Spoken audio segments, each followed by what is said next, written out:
Brandon Ingram had to be helped off the court tonight against the Orlando Magic after suffering a potentially serious-looking left knee injury on this play. And in this video, we're going to take a closer look at the exact film with how this happened and what exact injury we could be dealing with. Welcome back, everybody. I'm Dr. Brian Sutterer, and my goal on the channel is to help teach you about the medical side of the sports world. So sorry, Pelicans fans, this is going to be a tough one, but let's take a look at this injury here tonight with Brandon Ingram. Now, the mechanism is different than the actual injury. So you'll hear people call this a knee hyperextension, and a hyperextension is not technically an injury. A hyperextension is a description of the position of the knee, or for that matter, any joint, but it's not an actual injury. So when you hear hyperextension injury, that can encompass a wide variety of things. Everything as simple as a little bit of a mild bone bruise to a multi-ligament knee injury or something like a surgical ACL tear.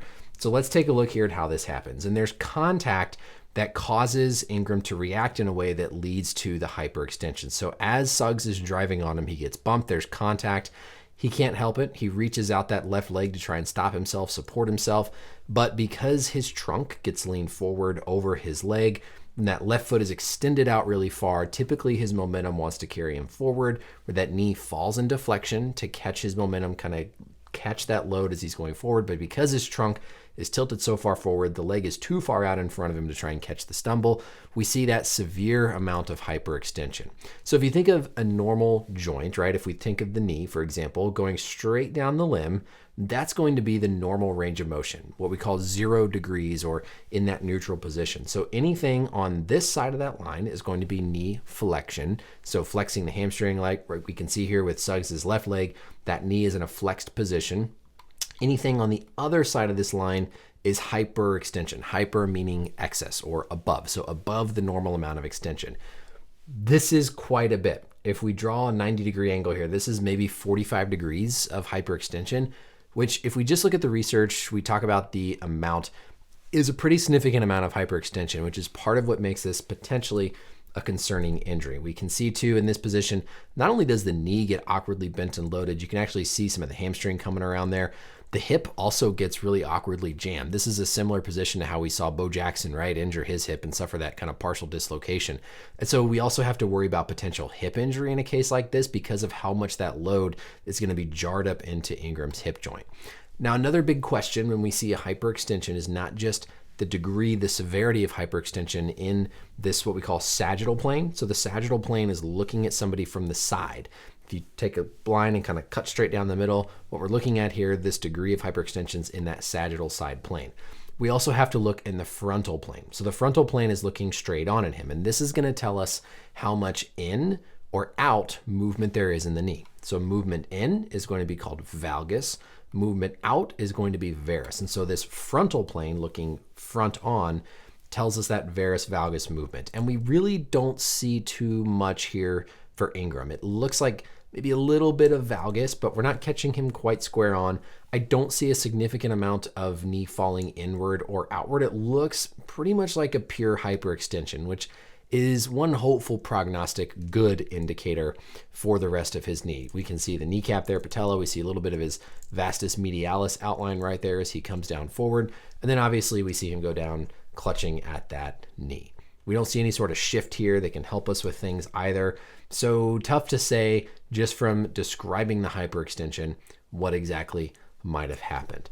Next, we're going to look at our biodigital anatomy tool, and we're going to start from the outside and work our way in. So of course, we've got all of our muscles here surrounding a right knee. Now, if we hide those muscles, we're going to be looking at the connective tissue, the ligaments, and so on.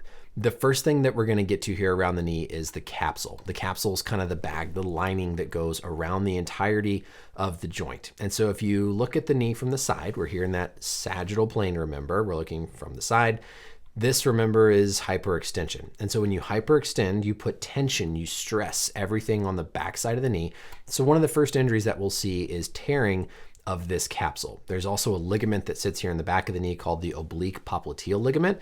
We don't think of it as something that gets surgically repaired, but it's a structure in the back of the knee that whenever you have a hyperextension is often torn, is often injured. On the inside here, we have the MCL. On the outside, we're going to have the LCL.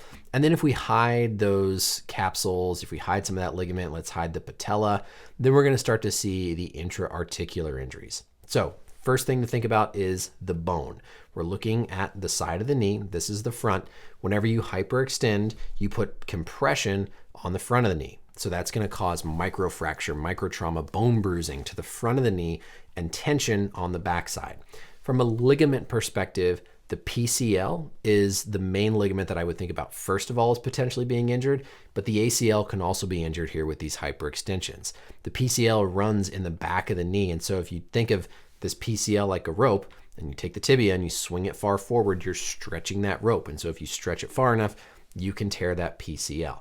You can also tear the ACL. And so any of those ligament injuries can be on the table here, as well as the meniscus when you have a hyperextension. As you've probably heard me say, if you've been to this channel before, hyperextensions are a very challenging injury to predict the severity of.